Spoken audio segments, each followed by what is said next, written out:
자, 이번 시간에는 마초의 비애를 통해서 지혜의 날을 세우는 것에 대해서 성찰해 보도록 하겠습니다. 왜 우리는 책을 읽어야만 할까요? 단순히 지식을 얻기 위한 것이라고 생각하지는 않습니다. 지식을 넘어 지혜를 쌓기 위해서 책을 읽는다고 생각합니다.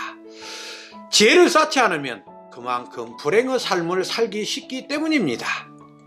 지혜가 없으면 인생의 병역기에 언제 앞으로 나아가야 하는지, 그리고 어떻게 해야 자신의 터전을 잡는지, 그리고 언제 물러나야 불행한 삶을 살지 않을지를 알 수 있기 때문입니다. 하나, 이것은 말처럼 결코 쉽지 않다고 생각합니다. 이 세상에서 사는 만큼이나 어려운 문제가 없기 때문입니다. 그 어렵다는 수학방 정식은 있어도 인생방 정식은 없습니다. 그만큼 인생은 복잡하다나요 방정식으로도 풀 수 없는 것입니다.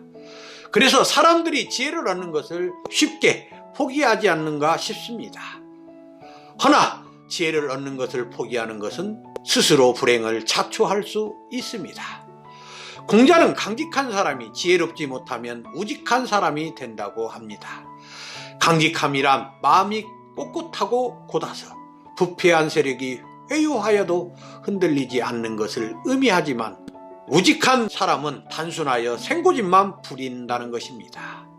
다시 말해 상황 파악을 제대로 하지 못하고 자기 뜻대로 엉뚱한 일을 한다는 것입니다. 마등의 아들 마초는 바로 이런 우직한 성격 때문에 조조에게 처절한 패배를 하고 맙니다. 한편 조조는 유비가 방통을 부군사로 삼고 군사력을 키우니 큰 걱정이었습니다. 언제 유비가 동호와 손을 잡고 쳐들어올지 몰라서 심히 불안했습니다. 그래서 먼저 군사를 몰아 유비를 치려고 했으나 서량의 마등이 허드로 쳐들어온다면 그야말로 큰일이라고 생각하여 그렇게 할 수가 없었습니다. 그래서 조조는 먼저 마등을 제거하는 것이 일의 순서라 생각하고 마등을 제거할 계책을 냈습니다. 조조는 마등의 벼슬을 올려주면서 천자의 조서를 내리고 마등이 올라오면 제거하려고 하였습니다.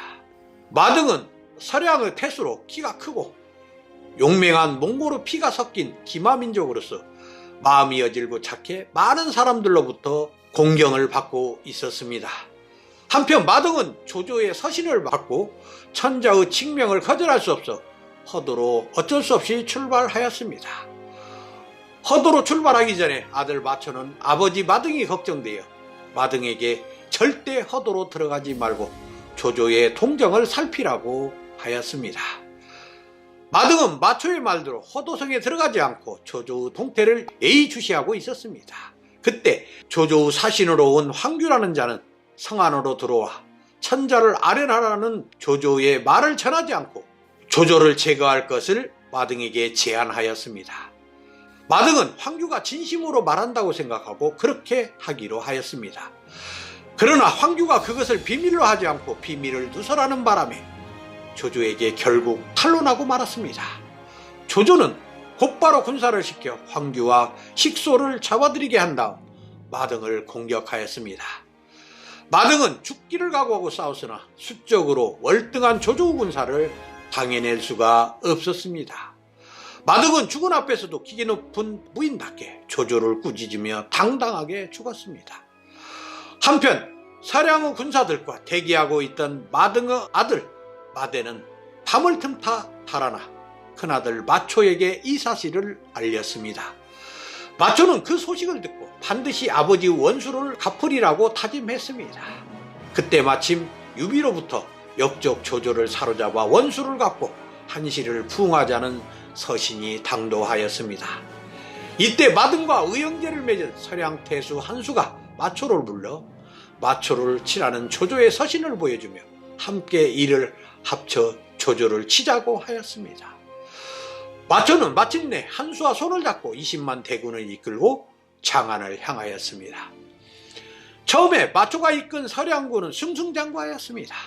조조의 장수들이 마초의 상대가 되지 않았습니다. 그 바람에 조조군은 사이가 떨어졌고 조조마저 마초에게 쫓기는 신세가 되었습니다. 조조는 점포를 보고 마초가 쫓아오자 점포를 벗어던지고 도망갔고 수염이 길다고 쫓아오자 칼로 수염을 베면서 도망갔습니다.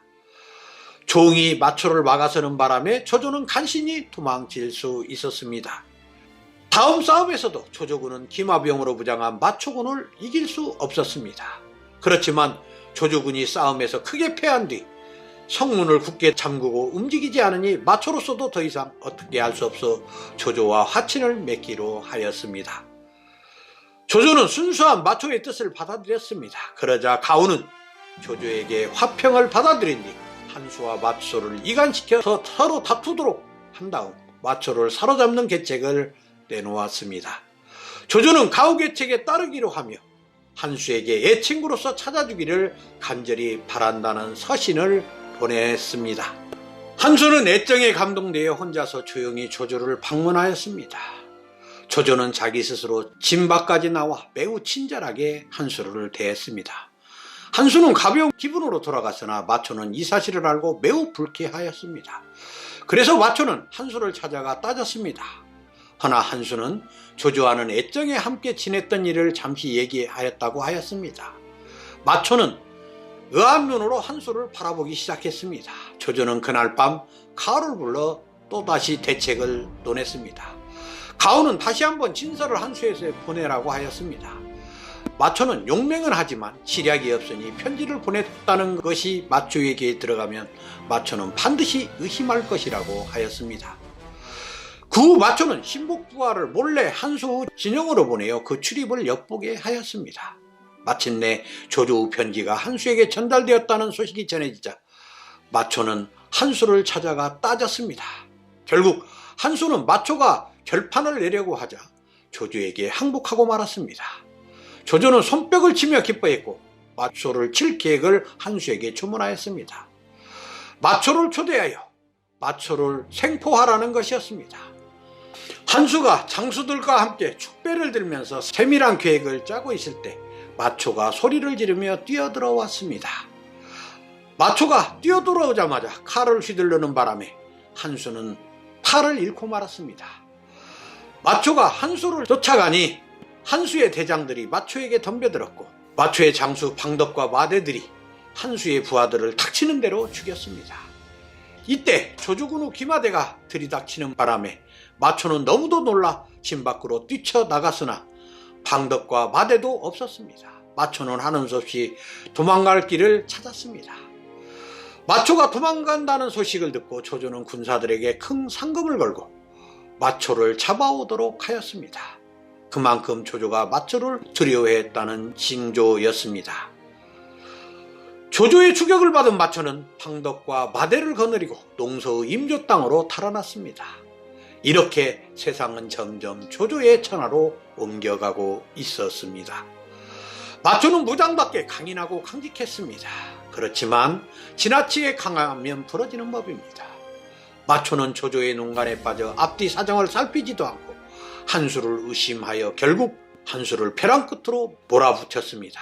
그러나 결국 마초는 어떻게 되었습니까? 처량한 도망자 신세가 되고 말았습니다. 우리는 적어도 지혜가 있어야 절망적인 상황에서도 빠져나올 구멍을 찾을 수 있습니다. 반면 마초처럼 무직하면 스스로 불행의 구렁텅이로 빨려 들어갑니다. 이것은 우리가 아는 만큼 행복해질 수 있지만 거꾸로 모르는 것만큼 불행하게 살 소지가 있다는 것을 말하는 것입니다. 그래서 공자는 배우지 않으면 다음과 같은 상황이 벌어짐을 강조합니다.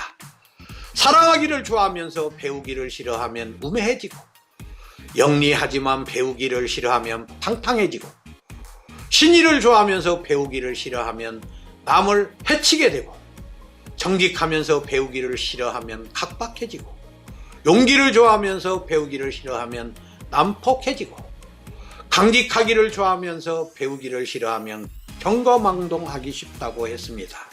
그러면서 공자는 인생을 헛되이 보내지 않기 위해 아침에 도를 깨달으면 저녁에 죽더라도 여한이 없다고 하였습니다.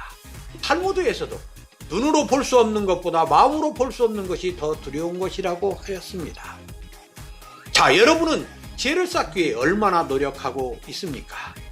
지금 우리는 눈에 보이는 것에 너무나 집착하고 있습니다. 그러나 진정 자신을 행복하게 하고자 한다면 지혜의 날을 세워야 한다고 생각합니다. 지혜는 삶의 무기입니다. 틈나는 대로 책과 가까이 하면서 지혜를 쌓는 것은 나 자신의 가장 소중한 자산이라고 생각합니다. 감사합니다.